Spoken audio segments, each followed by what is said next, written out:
Hindi pa rin nga talaga mga idol na iwasan ng Golden State Warriors na makatanggap ng hindi magandang balita matapos silang maagang malaglag sa playoffs. In fact, ilang araw lang naman ang nakakalipas mula ng bigyan ng bagong kontrata ang kanilang head coach na si Steve Kerr. May ilan nga ditong coaches ang piniling umalis sa team. Kabilang dyan sina Jerry Stackhouse at Terry Stotts na nagtapos na ang kontrata sa Warriors.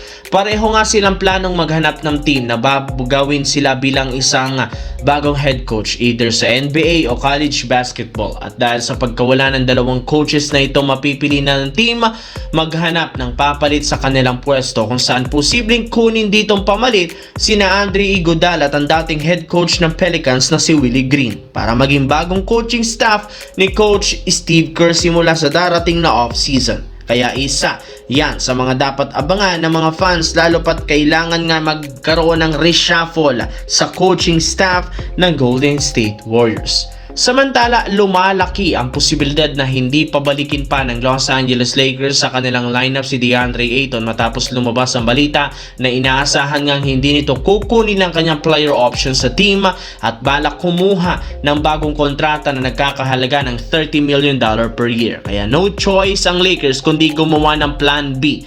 Ito ang pagkuha nila ng sentro na posibleng ipalit kay DeAndre Ayton. Sa dami ng mga big man na magiging available sa trade market at free agency, sa off-season hindi sila mauubusan ng pagpipilian. Pero sa kabila niyan, meron nga silang iilang target na makuha dito katulad ni Walker Kessler ng Utah Jazz. Kasalukuyan na nga itong ganap na restricted free agent at mukhang wala na rin naman balak ang Utah Jazz panatilihin siya sa kanilang team, lalo pat eto na ang pagkakataon ng Lakers na makuha siya. Napakabata at malaki ang potensyal bilang isang big man na maaari nilang magamit bilang pinakabagong starting center next season na mas makakatulong kina LeBron at Luka Doncic.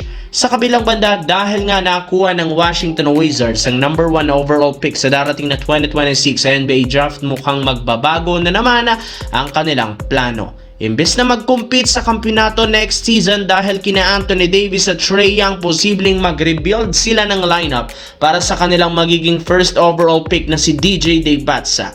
At ayon sa naging pahayag nito at syempre gusto at ayaw mangyari ni Anthony Davis sa ngayon, hindi tugma ang kampo at plano ni Davis ang front office ng Wizards. Naniniwala si Davis kapag tig-draft nila si Daybatsa, hindi magiging sapat ang kasalukuyang lineup. Hindi rin naman sila pwedeng umasa sa isang rookie para maging isang contender. Sa madaling salita, gusto ni Anthony Davis i-trade ang 2026 first overall pick para makakuha ng bago at mas veteranong player. Kung sakaling hindi nila ito gawin, posibleng umalis si Davis either sa darating na off-season o mag-request ng trade sa trade deadline sa February next year. Anong masasabi nyo dito mga idol?